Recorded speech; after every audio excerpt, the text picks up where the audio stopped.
Hi, I'm Rebecca Rosen, a spiritual medium and best-selling author. Welcome to my podcast, Small, Medium, at Large. Although small in stature, I've been taking on the big and unusual job of talking to the dead for over 20 years. I serve as a messenger for spirit, helping people to connect to their departed loved ones and guides, while also encouraging them to strengthen their own intuition. So many of you have sent in great questions since the last Q&A episode, and I was really excited to address these topics and bring some clarity to what you all are most curious about. I'm going to get right into my responses, but first I do want to remind you that you can continue emailing in your questions to podcast@RebeccaRosen.com or by calling 720-230-6828 and leaving a message. Okay, let's get started with this first question. What happens to your soul when you leave this world with estrangement with living family members? This is a question I often get when I'm doing readings because so often life is messy and we don't always have, peaceful, easy relationships.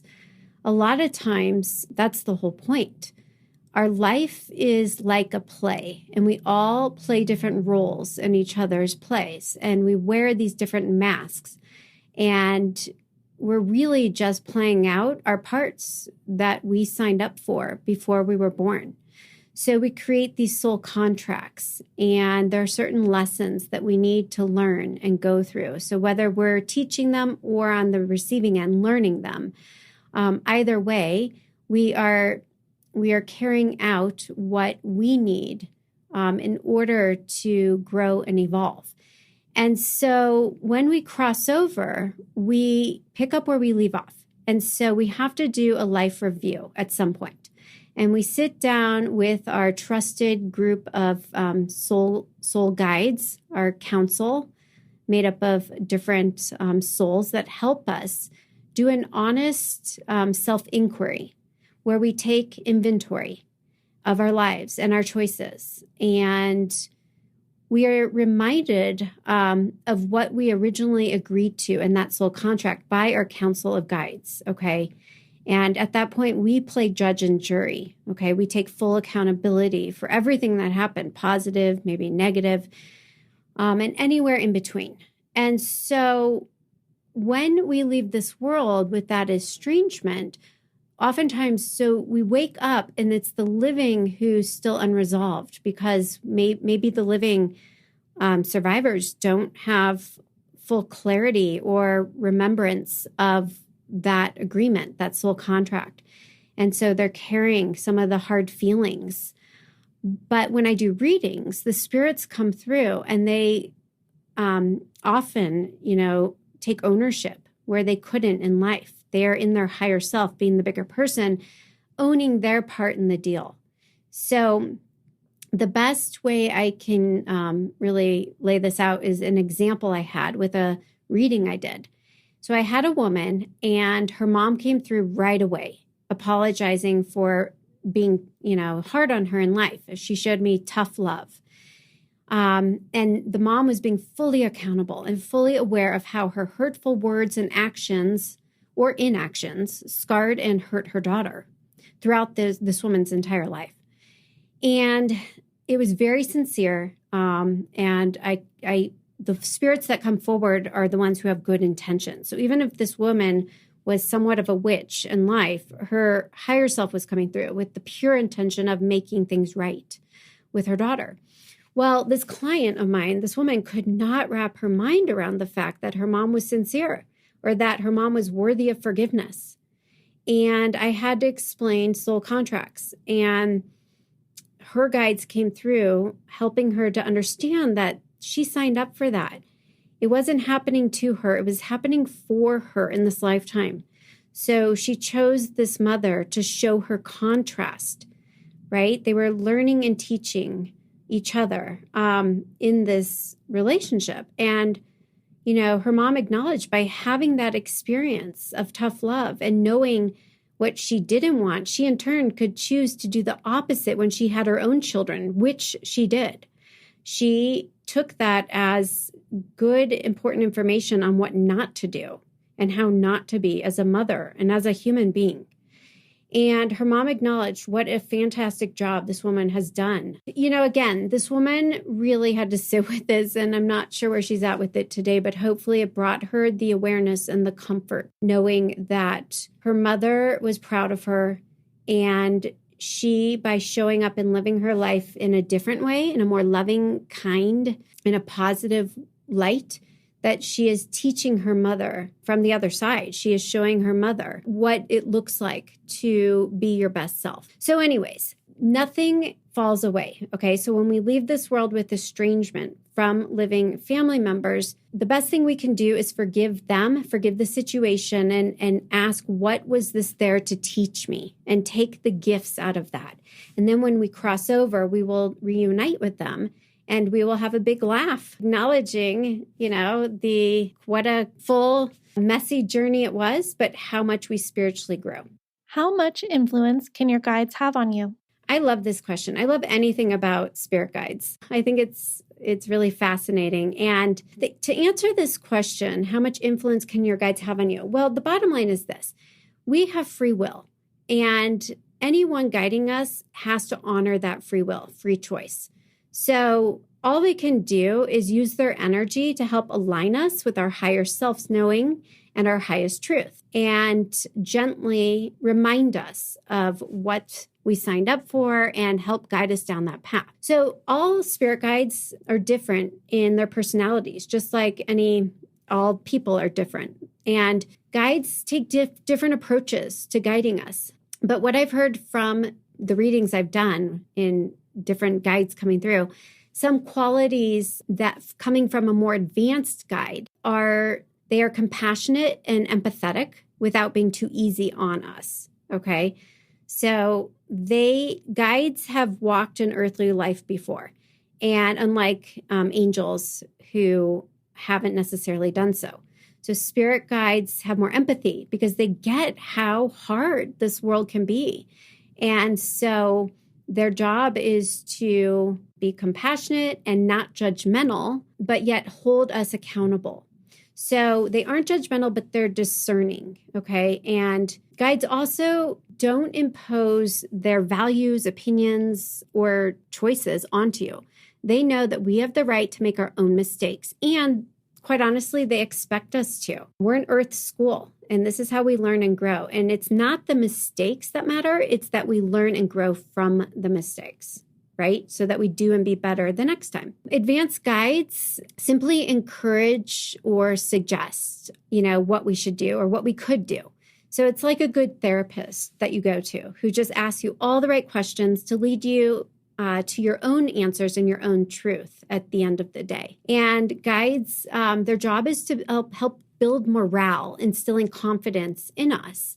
They're like, the greatest cheerleaders and therapists and coaches all rolled into one. So our guides try to motivate us or inspire us and instill the courage that we need to face whatever lessons or challenges are before us. And most importantly, guides never, never, never give up on us. It's like any good parent to their children. They never give up. Guides can have a really great influence on us. But again, at the end of the day, ultimately what we do and how we choose to show up is our choice and on us. What are all of the things our dead loved ones in spirit can do for their people still in the earth world? So our departed loved ones in spirit can do a lot of different things for us. It depends on what their role is. So if you've heard me talk about our team in spirit or team spirit, it's made up of our departed loved ones, family and friends who have passed on, sometimes our pets, okay, spirit guides, and soul guides, also known as guardian angels. And then there's what I've heard, protector guides. So our departed loved ones can show up as our cheerleaders. That's quite often what I hear them coming through readings saying their role is. So cheerleaders act as moral support. They are there to beam us with inspiration and comfort and just give us warm, fuzzy feelings, especially at times when we're lost, confused, afraid, or feeling alone, okay? Our departed loved ones also, I have heard, come through sometimes just acting as your protector. It's almost like a bouncer, okay, or a bodyguard. And when I see a spirit come through and their hand is on your back, it means I've got your back. So they're showing me to tell my client they are acting as their protector. So their job really is just to keep an eye on you, like a bodyguard or like a great babysitter would, okay, ensuring your safety and well-being. And usually these are family or friends who had a special bond with you in life. But then for our departed loved ones to be spirit guides, they have to actually be trained by higher guides in the spirit world. So they have to be responsible. They have to know the rules to be able to guide you. So typically it takes a few years or longer for that process to happen. So if somebody just died, it's very unlikely that they're all of a sudden a spirit guide, unless they're an advanced soul. And so spirit guides have assignments, and it could be working on different lessons that you're working on. So our spirit guides have great empathy because they typically take us on because they can relate. They went through a similar life lesson as well. It takes one to know one, right? So my grandma Babe, who struggled with depression, became my spirit guide because I was struggling with depression, and she could relate and help me. Our spirit guides it's like in school when you have different teachers that teach different subjects. Same with our spirit guides. We have different guides based on different subjects or life lessons that we're in the process of working on. And then we have our soul guides, also known as our guardian angels. And you have these guides from birth until death. Typically, you never knew this ancestor, but you've heard about them, but they are definitely a part of your soul group. Okay. So maybe in a lifetime before that, they were in your lifetime. Okay. But they decided to stay in the spirit world, and just the soul guide acting like a guide, a guardian to watch over you during the entire course of your physical life. And so the soul guides, think of them like the principal of the school. They're always there overseeing your life. They only intervene as needed. You may not meet with them every single day, but they're always there if you need them. And the soul guides remind us of our soul contract, what we signed up for, our life's purpose, and the karmic lessons to be learned behind that. And then there's animals. Animals come through all the time. They're like angels, physically focused in a pet's body, and they're there for a chapter in our life to help us. Usually it's to love us and bring us peace, and they ground us and they help us stay present, and they bring us so much joy. And so they fill us with that pure positive energy. So hopefully that helps you understand better the different roles that your departed loved ones can take on. What are some of the ways evidence of past lives may appear in our current life? What is the best way to explore and understand our past lives? There's some really great material out there on past lives. And, I do believe in all the years of doing this work, we have lived many, many lifetimes, hundreds, if not tens of thousands of lifetimes. Okay. And I've done a ton of readings where spirit brings through memories of past lives, which helps validate the client in something maybe they're struggling with. So evidence of past lives, when you're walking through life and you feel a really familiar connection to someone that you just met, they're a total stranger, but you just feel some deep soul recognition. Well, that's exactly what it is. It's you've known that soul in another lifetime, perhaps, and you're feeling the evidence of that. Your feelings are your truth. They don't lie. You may not be able to fully understand them or explain them, but trust. When you have a strong feeling, you're drawn to certain people. You're drawn to certain cities, states, or countries, or you go somewhere and it feels familiar. It feels like home, like you've lived there before, okay? That is evidence of past life memories that you're retaining. And so oftentimes what happens is like deja vu, okay? So when you've had a feeling, you meet someone or you're in a situation or some experience is unfolding, you're like, I swear this has happened before. Deja vu, my guides have explained, is waking us up to remembering that we signed up for this. This is part of our soul contract. And when deja vu happens, it's just validation that this is meant to be happening. Okay, I agree to this, and I'm now getting a glimpse of remembering that I signed up for this and it's all supposed to be playing out the way it is. The other evidence of past lives may appear as karmic baggage that you have. So let's say you've always been afraid of drowning, okay, but you have no reason to be afraid of drowning. Well, it's probably coming from a past life. Or let's say you have a really deep fear of flying and you can't explain it because nothing negative has ever happened while flying. But that could also be evidence of dying in a plane crash in your past life. So a lot of times these unexplained phobias or fears that we have that have been with us since we were children are evidence that they're coming from soul memories from another lifetime. Another thing that has come through quite a bit in readings is chronic pain in the body. So like if you have constant back pain and then you do a past life regression where you're reminded that you were killed in your last life by being stabbed in the back, okay? Then the minute you connect the dots, the pain releases and it never returns. There's amazing stories of this out there. Birthmarks on your body indicating a wound from a past life, or any patterns or behaviors that you can't explain from this lifetime that date back to past lives, that you are here in this lifetime to resolve.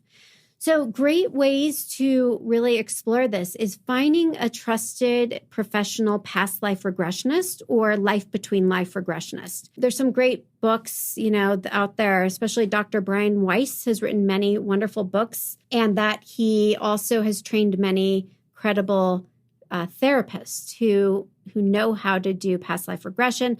Also, Dr. Michael Newton, another one who has trained people to do life between life regression. Life between life is really it's when you're back in the spirit world, meeting with your team in spirit to plan your next lifetime and understanding better the lessons that you need to work out, how you can spiritually grow and evolve your soul.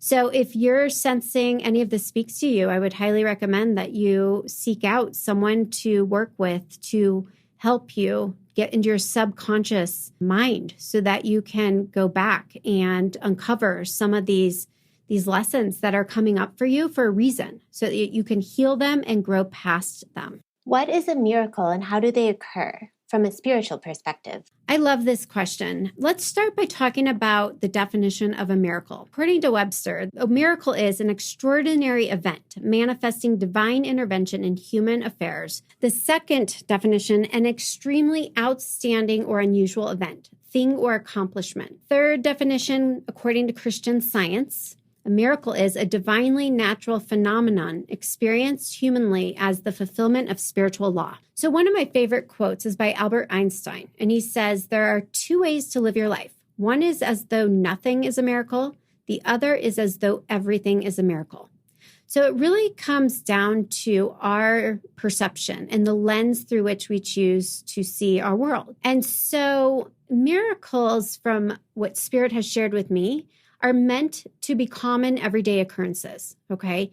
And miracles happen when we are in alignment with our higher self and we are in the vortex, as Abraham Hicks would say, but we are in the flow, okay? We are lined up with source energy, our higher selves, and that's where synchronicities occur. Some people call them coincidences, but really there are no such thing. Synchronicities are about, Dr. Carl Jung termed the phrase synchronicity. It's really about getting synced up with the divinity that's all around us. Okay, so when we are in alignment with that, we are basically vibrating at the level of miracle consciousness, and then miracles do unfold often and effortlessly. So examples of miracles. Miracles can be a range of things, but miracles can show up as answered prayers, okay? So you're praying for, let's say, financial help. And then the next thing you know, you get notice that you're about to receive a significant tax refund that solves all your problems, okay? So that's a miracle. Miracles can show up as signs coming from the divine, from whether it's departed loved ones or your team in spirit. And let's say you are praying to your loved one in spirit, and then a minute later, the light starts flickering like crazy and you can't explain it. Or a picture falls off the wall of them in that moment. Okay, that's a miracle. It's a sign. And then miracles can show up as flow, again, as synchronicities in your everyday life. Let's say you are seeking the name of a great therapist that you need. The next thing you know, you meet with a friend and she tells you all about this amazing therapist she just started working with. Okay, so the synchronicities that start happening when you believe in miracles are endless. So how do they occur? How do miracles occur? It really honestly comes down to matching your intention and your energy to the frequency that miracles exist at. And there's two parts to this answer, okay? One has nothing to do with you and the other has everything to do with you. So the first part that's totally out of your control, how they occur, divine forces manipulating or orchestrating events to occur to create the miracle, okay? So that is completely out of your control.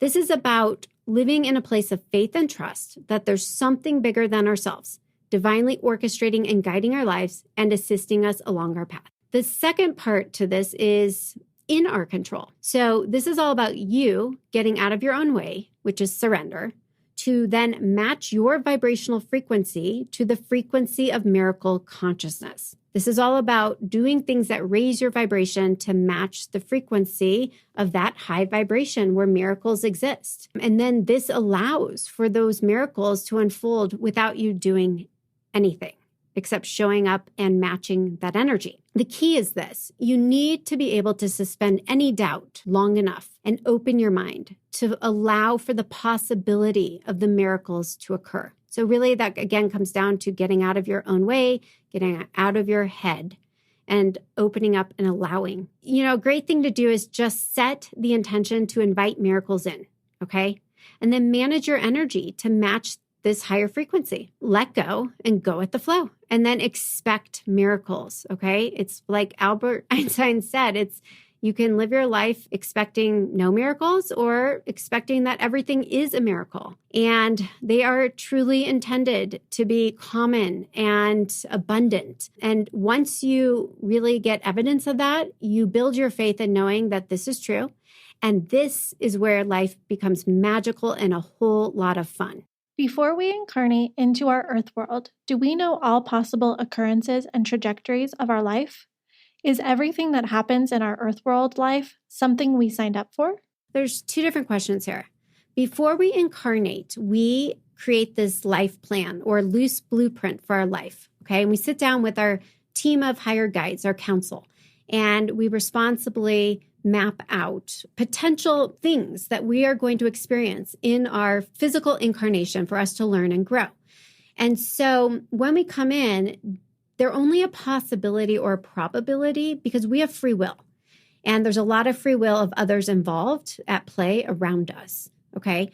But on a soul level, we do have a knowing or a sense of what we are going to experience, okay? And then whether or not that comes to pass, again, it's a combination of factors based on free will. But if we go with the flow and let go, typically those things do end up unfolding. Okay, so the other part of this question is, is this something we signed up for? So the answer is yes. One of the things a great teacher taught me once, and I go back to it often when I'm experiencing hardships or challenges or struggles, it's brought me great comfort, and I want to share it with you. And it's that it's not happening to you, it's happening for you, okay? So whatever you're going through, yes, you signed up for this on some level. It's not happening to you, it's happening for you. You are not a victim. And that right there, it allows you to take your power back, knowing that you agreed to this because there are gifts in the experience that are going to allow for your soul's growth and evolution.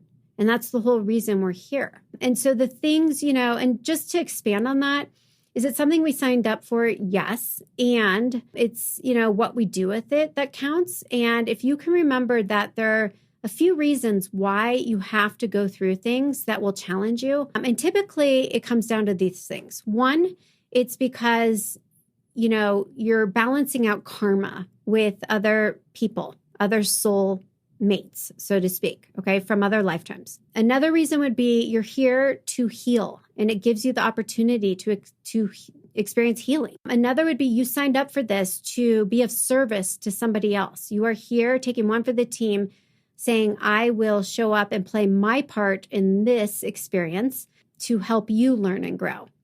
And then the other is experiencing contrast or duality, okay? A lot of times we learn through opposites, knowing what we don't want or how we don't want to be. It better enables us to know and experience what we do want, the contrast of that, right? So just knowing that helps you empower you, and it helps you find meaning and purpose and going through it. It's not a waste, okay?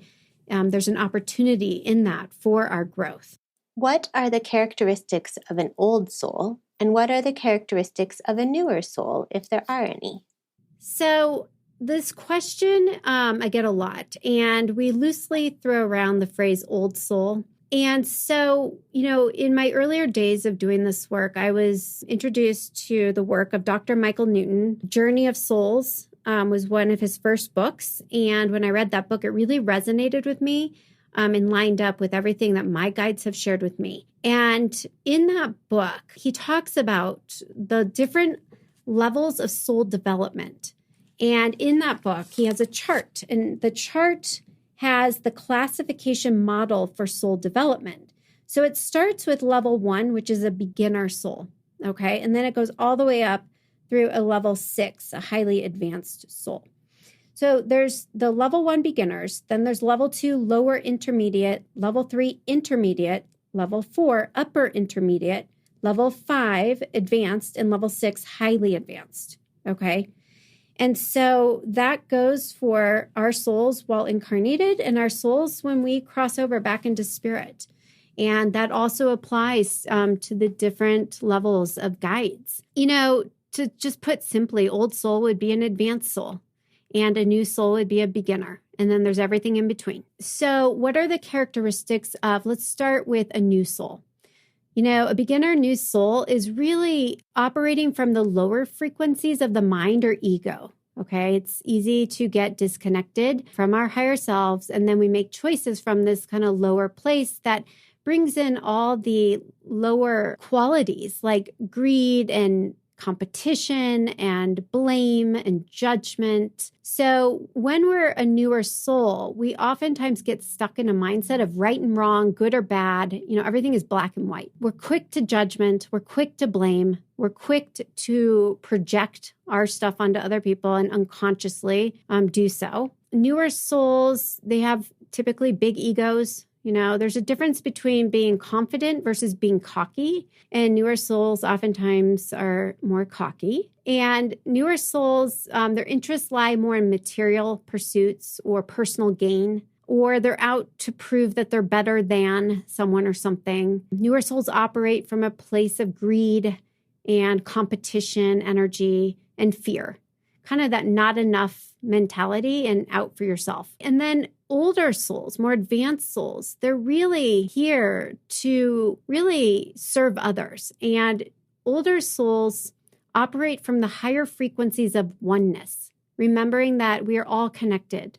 And at the end of the day, we are all, moving back to that place of oneness in spirit, which connects us all. Older souls usually have a lot of compassion, a lot of tolerance, patience, kindness, empathy. Older souls are quick to forgive. They're able to zoom out and see from a broader, more objective view. Older souls oftentimes are able to be of service to others, and they have no strings attached. They're truly, genuinely showing up to give back. Older souls, are non-reactive. They're more thoughtful in their responses. Older souls walk through life in a place of faith and trust, even when things are challenging and, they're hurting. They trust and they know how to go with the flow and to surrender, to get out of their own way.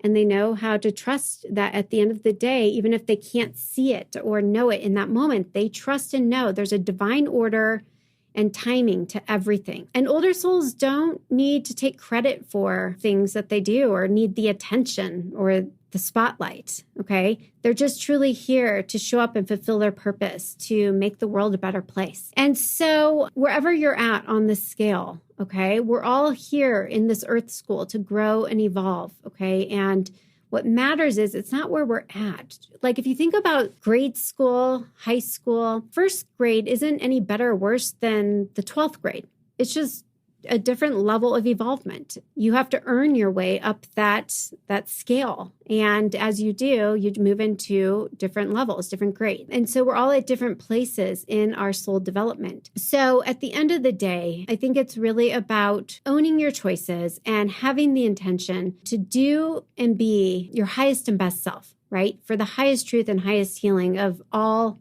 involved. And so if you have that intention, you are going to grow your soul. What does it mean to feel the presence of spirit? What does a spirit have to do for us to feel their presence? I love this question so much because spirits are constantly trying to help us feel their presence. They are just energy, and they're operating at a much higher vibrational frequency than we are when we're in this heavy, dense body. But we absolutely have the ability to feel the presence of spirit. What spirit has explained to me is that spirit, when they want you to know they're around, they're going to go out of their way to try and impress you with their energy. So they do this by focusing their energy into your mind and body, and they impress you with thoughts and feelings that come to you. So that's how I do my readings. I rely on that. That's available to anyone who's open and available to letting spirit in. Spirits must learn how to do this. It's not like it's necessarily an easy task. They learn how to align their energy frequency into our consciousness, into our mind. And so what spirits often say is it's much easier to do this in the dream state because we, the human, our mind isn't in the way. It's quieted and we get out of the way. So we're more receptive and the mind chatter isn't there or the resistance isn't there. So it's easier for the departed loved one, the spirit, to impress us with those thoughts and feelings in the dream state. Spirits have proven this during readings I've done. It's really amazing. So, for example, I was doing a reading with a woman on a small group, a virtual small group, and I said to her, your mother's energy likes to brush by you and touch you. And it's almost like you get the chills or you feel like there's a hair on you brushing on you, but you look down and there's nothing there. And she was so excited because she said, wow, literally moments before you just said that, I was feeling my mom and I felt that. And then, here you are saying, mom is saying, this is me. Another example was I did a private reading and I said to this woman, your husband is showing me he touches the back of your neck. And she literally screamed. And she said, oh my God, 5 seconds before you said that, I felt him touch the back of my neck. Before you said it, when this was happening, I mentally said, hey, is that you? And then it came out of your mouth. So she told me that her husband's favorite place was the back of her neck. He would often kiss the back of her neck or rub her neck.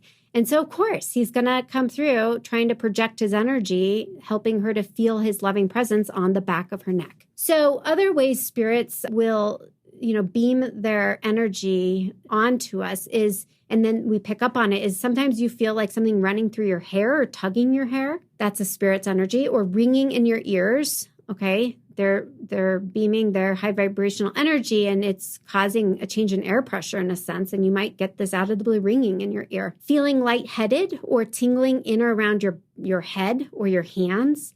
And it feels like electricity running through you just out of the blue. That's spirit energy moving around you or within you. And then another very common way is when you get really emotional. Let's say you're bawling your eyes out and then out of nowhere, you just stop. And you feel calm and peaceful, okay? Those are oftentimes your spirits, your angels that are coming around you and shifting your energy to calm you down and love you and reassure you that you're not alone and everything's going to be okay. So I hope that helps explain how, spirit's presence shows up around us. And spirits, it takes a lot of energy. And so I would just suggest when you get a hit that they are communicating with you by helping you to feel and know their presence is with you, offer a prayer of gratitude. Just thank them. And the more you appreciate it, the more they're going to go out of their way to do so in the near future. Thanks for joining me for this episode of Small, Medium, at Large.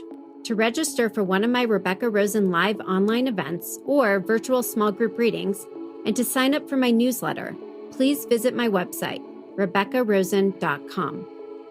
There you will also find additional resources for your spiritual journey, including my self-guided courses, books, and blog videos.